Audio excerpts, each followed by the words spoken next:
ഡീസ് കുക്കിങ്ങിൻ്റെ പുതിയൊരു വീഡിയോയിലേക്ക് എല്ലാവർക്കും സ്വാഗതം. ഞാനിന്നിവിടെ ഉണ്ടാക്കാൻ പോകുന്നത് എല്ലാവർക്കും പ്രിയപ്പെട്ട പാൽ പേടയാണ്. അപ്പോൾ ബേക്കറിയിൽ നിന്ന് വാങ്ങുമ്പോൾ കിട്ടുന്ന അതേ രുചിയിൽ വളരെ എളുപ്പത്തിൽ നമുക്കിത് വീട്ടിലെങ്ങനെ തയ്യാറാക്കിയെടുക്കാം എന്ന് നോക്കാം. ആദ്യം തന്നെ ഒരു കടായിലേക്ക് 1 ടീസ്പൂൺ നെയ്യ് ഒഴിച്ചു കൊടുക്കാം. എന്നിട്ട് അതിലേക്ക് നമുക്ക് പാൽ ഒഴിച്ചു കൊടുക്കാം. ഞാനിവിടെ 1 ലിറ്റർ നല്ല ഫുൾ ക്രീം പാലാണ് എടുത്തിട്ടുള്ളത്. ഇനി ഇതിലേക്ക് ഞാൻ ഇട്ട് കൊടുക്കാൻ പോകുന്നത് 1/2 കപ്പ് അളവിനുള്ള പാൽപ്പൊടിയും കൂടിയാണ്.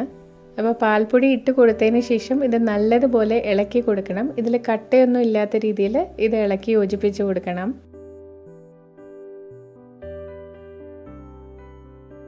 ഇപ്പോൾ പാൽപ്പൊടി നന്നായിട്ട് മിക്സ് ആയിട്ടുണ്ട്. ഇനി ഫ്ലെയിം ഓൺ ചെയ്ത് കൊടുത്ത് നമുക്കിതൊന്ന് തിളപ്പിച്ചെടുക്കണം.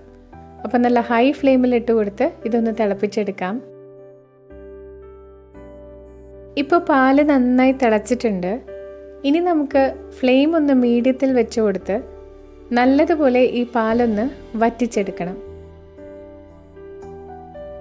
നിങ്ങളിത് ഉണ്ടാക്കിയെടുക്കാൻ അടി കട്ടിയുള്ളൊരു പാത്രം തന്നെ എടുക്കാൻ പ്രത്യേകം ശ്രദ്ധിക്കണം. അല്ലെങ്കിൽ ഇതുപോലെ ഒരു നോൺ സ്റ്റിക്ക് പാത്രമാണെങ്കിലും മതി. അതുപോലെ ഇത് തുടർച്ചയായിട്ട് ഇളക്കി കൊടുത്തുകൊണ്ടിരിക്കണം.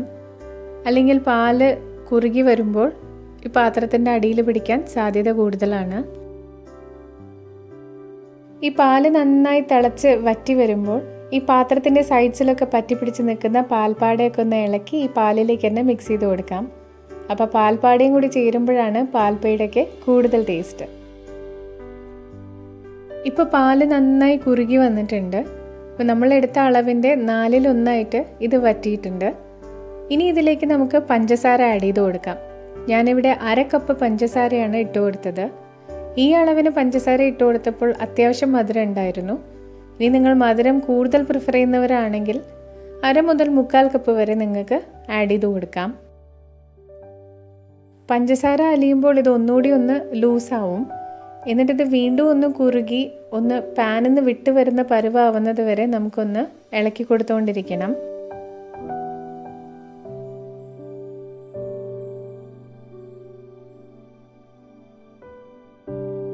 ഇപ്പോൾ ഇത് പാനിൽ നിന്ന് വിട്ട് വരുന്നൊരു സ്റ്റേജ് ആയിട്ടുണ്ട്. ഇത് ഇത്രയും തന്നെ മതി. നമുക്കിതൊരു പാത്രത്തിലേക്ക് മാറ്റാം. ഒരു പ്ലേറ്റിലേക്ക് ഇത് പകർത്തിയിട്ടുണ്ട്.